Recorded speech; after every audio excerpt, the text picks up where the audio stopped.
அந்த 5 இட்லி ஊற்றி வச்சுருக்கிறோம் இல்லையா, அது மேலே இதையும் வச்சிடலாம். இதுவும் வெந்துடும்.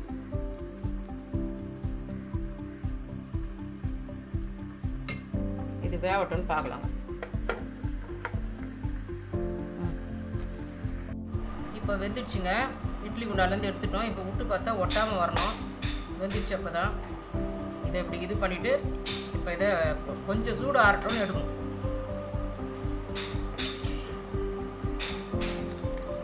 இதுக்கு தொட்டுக்கிறதுக்கு பருப்பு பொடி,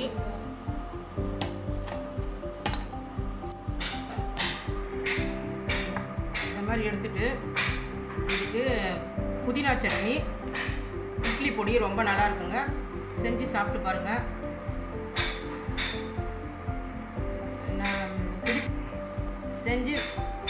செஞ்சு சாப்பிட்டு பாருங்கள். பிடித்திருந்தால் லைக் பண்ணுங்கள், ஷேர் பண்ணுங்கள், சப்ஸ்கிரைப் பண்ணுங்கள். நன்றி, வணக்கம்.